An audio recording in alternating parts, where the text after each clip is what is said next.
किया रे आर्मी के पढ़ाई कोई खेत बाने धके तो ये मोदी जी का होई 4 साल के नौकरी के।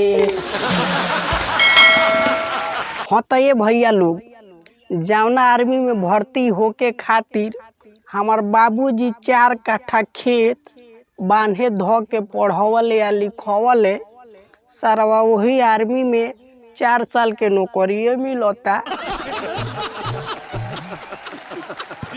अरे बाप रे बाप, इस सरकार के प्लान तो लागत हमनी के जान ले ली। हमारा तो ये बुझाते नइखे कि नौकरी हो कि कोनो मोबाइल के रिचार्ज हो। ससुरा 4 साल ले सरकारी नौकरी आ ओकरा बाद से हाथ में सब्जी के टोकरी। आगे आई सुनाओ तनी ये भैया लोग। ई कैसन सरकार बा, ई कैसन विचार बा, अरे सुन के लइका सब पीटत का पार बा। हाँ तो ये भैया लोग जब से 4 साल वाला बहाली निकलल बानू, लइकन के मुड़ी पर काली जी सवार हो गइल बाड़ी।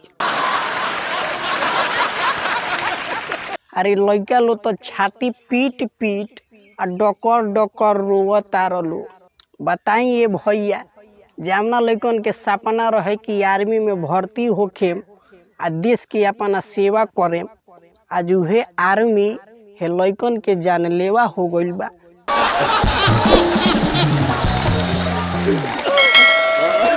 ससुरा लागता नु कि खेत बान्हई रही है, उ कबो ना छूटी है ये भाई लोग। अरे ई कैसन सरकार बा, ई कैसन विचार बा, सुन के लइका सब अरे पीटत का पार बा। कोनो फांसी लगावे है, कोनो रेलिया से कटे, कि कौनो फांसी लगावे कौनो रेलिया से कटे, तो ये मोदी जी का होई 4 साल के नौकरी के।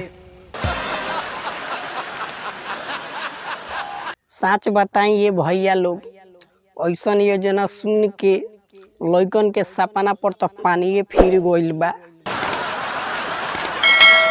अरे जेकरा दिल में जुनून रहे कि आर्मी में जाके भर्ती होखे, आज उहे रोवता ना ये भैया लोग। हई नौकरी कवना काम के जवन 4 साल बाद भेज दी बोरिया बिस्तर बांध के। हम तो सरकार से यह अनुरोध करतानी कि हे लइका सन के साथे ऐसन पाप मत करी। ट्रेनिंग में हाथ गोड़ तुर दी, बाकी दिल मत तोड़ी ये मोदी चाचा।